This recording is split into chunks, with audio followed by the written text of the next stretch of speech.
Hi, welcome back to my channel. Another month gone. Oh my goodness, where is this year going? It feels like it has been 3 years since January, but also July has lasted literally 0.2 seconds, so I don't know what happened. I don't know where this month has gone. This is the first time this year that I actually had to pre-film my wrap-up because it's going up on the 31st of July, which is literally the last day when I still have time to read.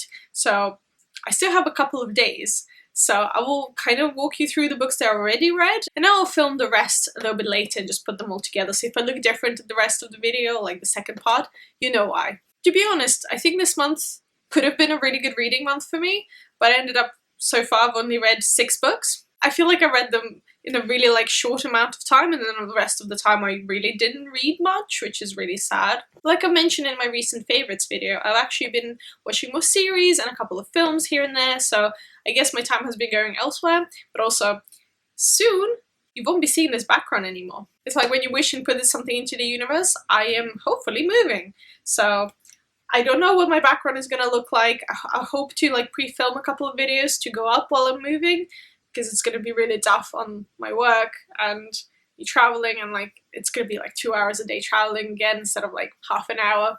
So, you know, I'll deal with that when it comes to it. But so yeah, take it all in while it lasts, and hopefully I'll get a better background or different background. So, July.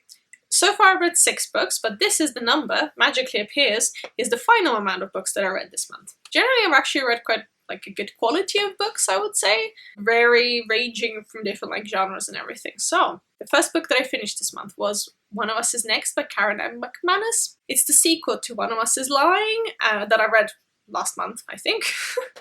Everything's blurry now. In this book we're following siblings and other characters in the same kind of environment in the same town from the first book, but in this one, instead of following a kind of murder mystery, finding out who killed one of the characters in the first book, we're following a truth and dare game. I don't want to really spoil or say anything more. I really enjoyed this book, more than the first one. I sped through it so quickly because it was so intense and so intriguing. I couldn't stop listening. I was listening to an audiobook.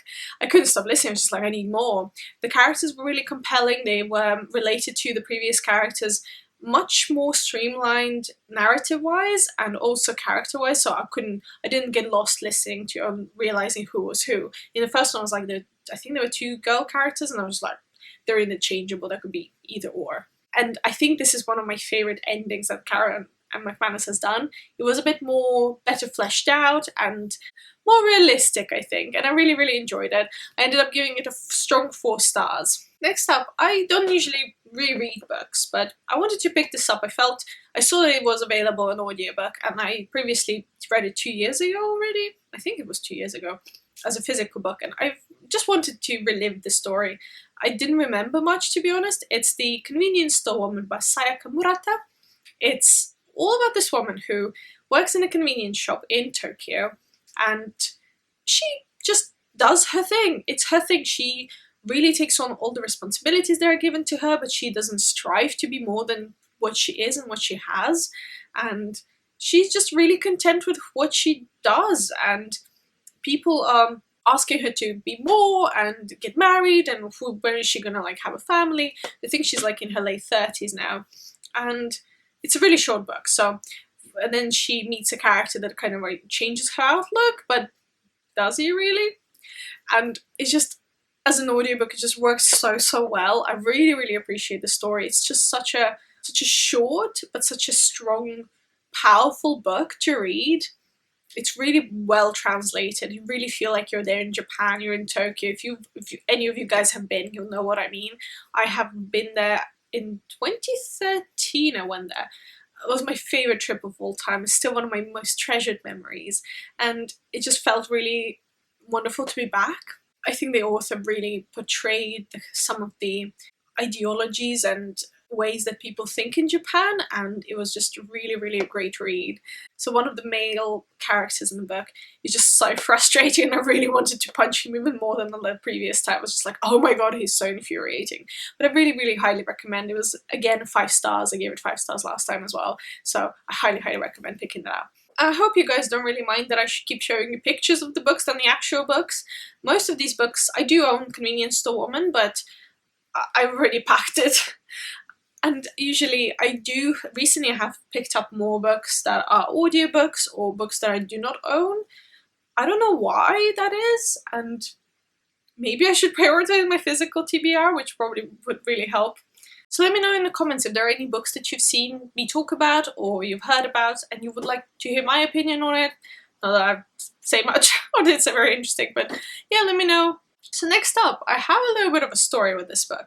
So it arrived into my shop and my colleague opened it up and said, "That is literally a book for you." And I was like, okay, yeah, sure, let me have a look.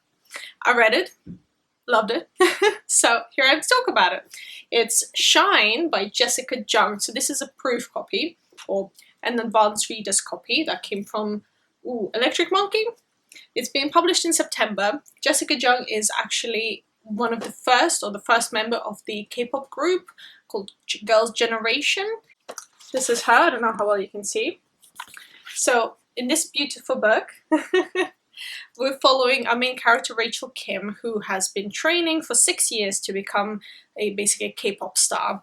And this kind of dwells into the background of how K-pop bands are produced or made, and we're following Rachel's struggles with her being half American, half Korean, her struggles of like wanting to succeed and basically follow her dream, and her family a little bit opposing it, and all the difficulties that come with it, and while she's still going to school and everything, and she's training at the same time. I really, really enjoyed it. This novel does tackle a lot of the kind of this beauty standards and expectations from when you enter such a business. If you do know anything about K-pop, this is like a perfect novel for you. But if you're not aware, this is such an interesting take on living in Korea, living in a different country. There's a lot of words that are very Korean and just put in there. So if you don't know what they mean, get Google ready. Maybe hopefully in the final copy there will be some sort of like a glossary. So hopefully maybe more people will be able to pick it up.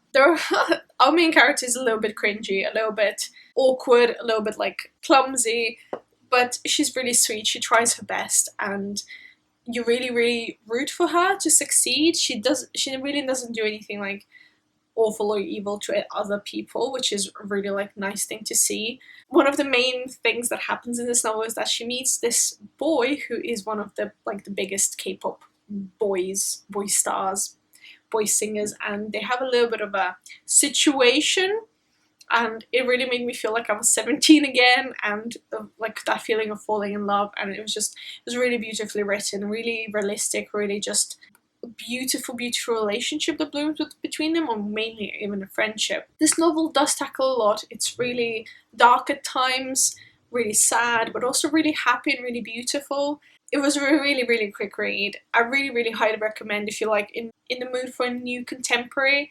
And when this comes out, I highly, highly recommend picking it up. I give it a 4 out of 5 stars. It didn't like quite hit that 5 mark. There were a couple of moments that I really didn't like what the characters did or how they acted or how they basically came across.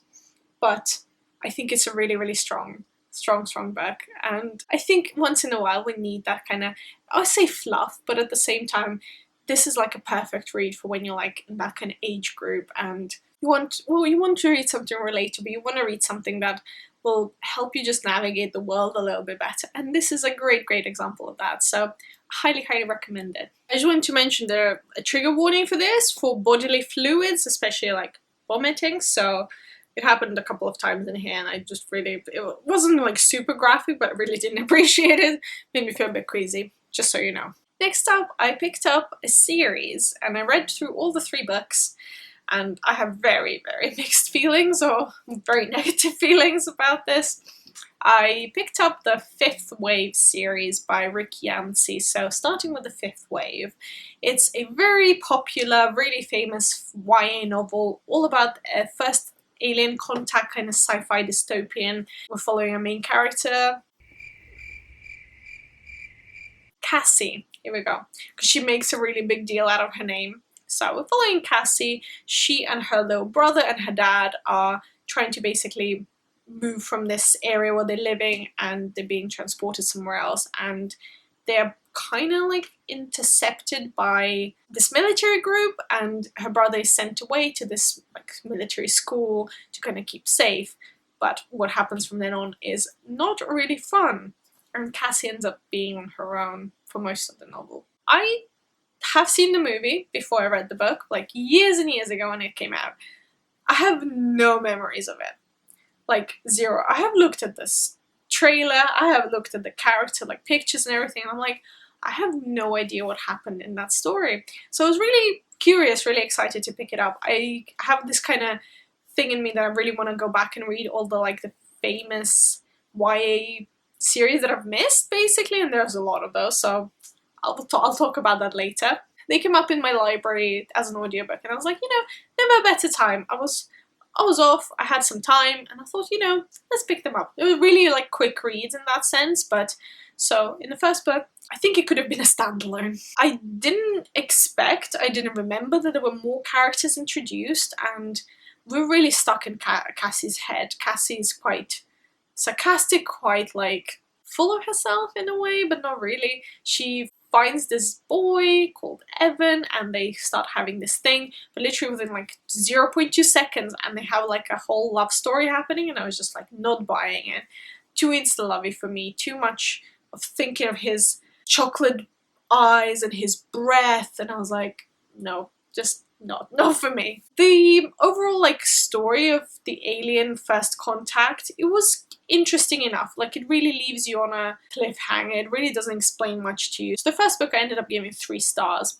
It was alright. I didn't love it. I didn't like massively hate it, to be honest. It was good as a standalone. If you want just like the one book, if you want to know what all the hype is about, just read that. So then I picked up the sequel, The Infinite Sea.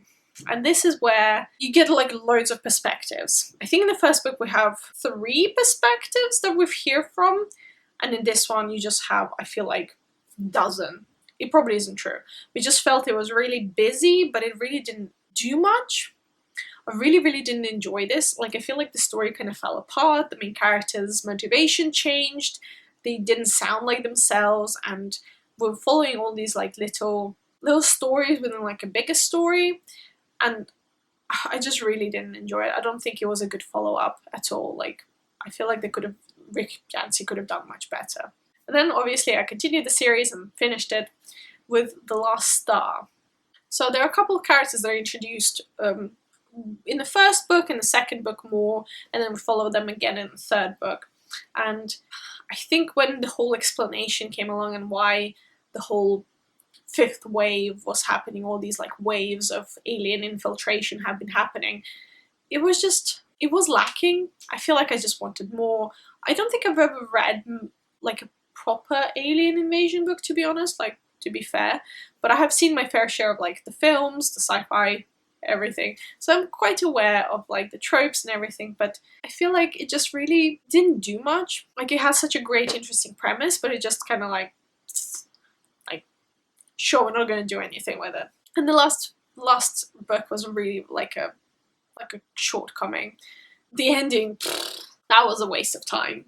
That was so disappointing, the ending. I was just like, I'm not even going to recommend this, picking up the second and the third book. I ended up giving them both 2 stars. Like, they were still readable, but I feel like you just really don't get much out of it. Just leave the 5th wave at the first book, and you don't need to know more.